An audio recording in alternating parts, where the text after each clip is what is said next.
Hey family, welcome back to another episode of OTBW with your girl Camille Young. How you doing today? Glad you are here with me. What's up to my holy rollers? How are y'all doing on today? Look, y'all, I'm gonna dive on in here and dive on out.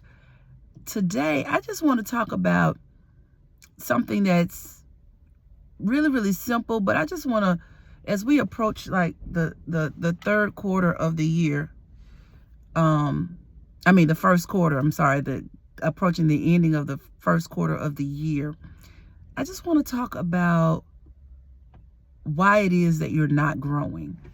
We look at other people's lives and wonder why things are happening for them, things are opening up for them, the places in their life appear to be going really well, but many times we don't know what's happening behind the scenes.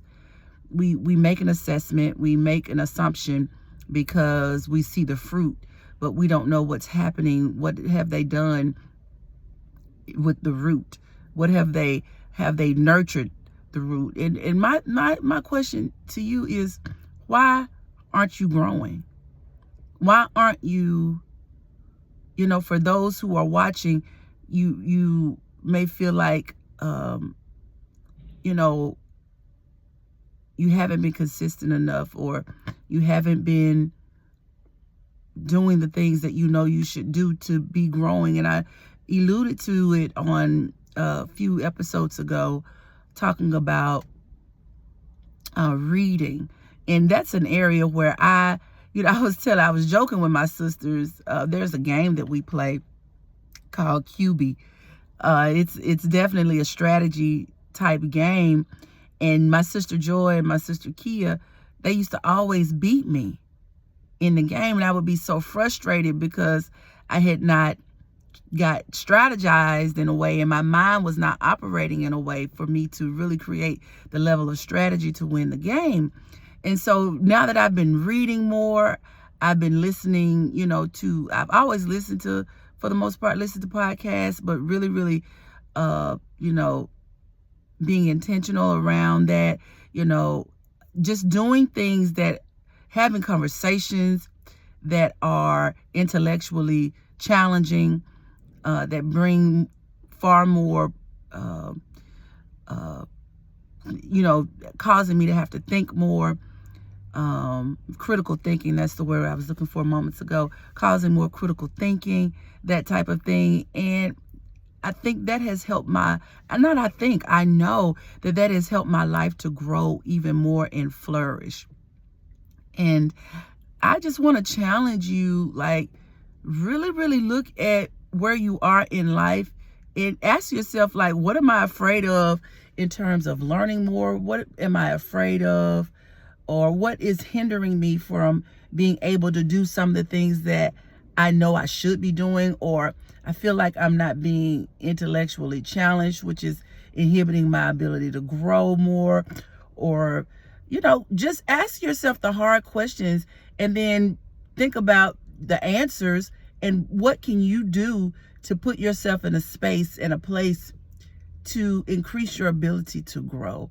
Like, life you should be in a constant state of growth, a constant state of, flourishing, a constant state of knowledge building. And as you build that knowledge, you should be able to act on that knowledge, not hold on to it, because people do become fat on knowledge. Okay. We become big and swollen and full on getting knowledge, but we never apply that knowledge.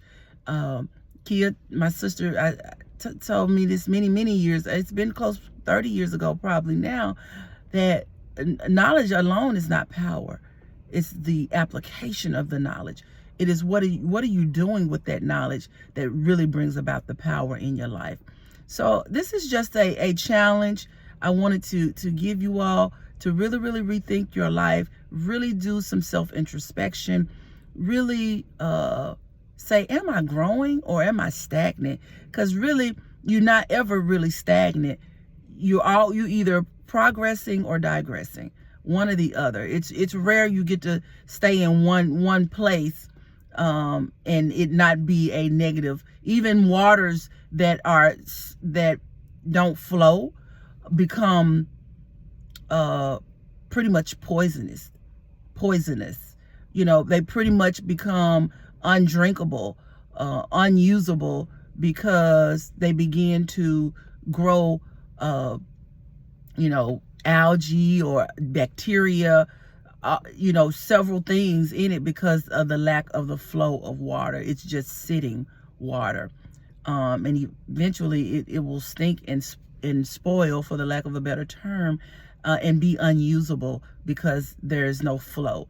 And that's how we should view our lives, as a constant flow, not as being stagnant, not as being complacent. None of those things. We should be wanting and desiring to grow in every area of our lives, and whether it's spiritually, physically, emotionally, relationally, familial, all of those places, you should be wanting to grow in your life. Financially, I think I may have said that, but those are places where we should constantly want to get better and better and better at, because at the end of the day, we do want to hear, "Well done, thy good and faithful servant." I challenge some of you to go back and read the Matthew 25, starting at verse 14, really get an understanding. You really need to read the entire chapter to really get an understanding of what Jesus is talking about when he is sharing those parables of the virgins and sharing the parables of the talents. It's beyond just, "Well done, good and faithful servant, you got saved." It's beyond that. And I'm going to challenge you, go read that. Read that for yourself and really understand, and allow the Holy Spirit to give you a revelation around what is being talked about there, okay? All right, so look, that's all I got for today. Thank you so much for joining me. Get your book, go to OTBW.com. Y'all subscribe, like, hit that thumbs up. And when I say like, that means hit that thumbs up, and share this content if it's been a blessing to you, all right? Thank you so much for joining me, and you know what it is. Until next time, God bless.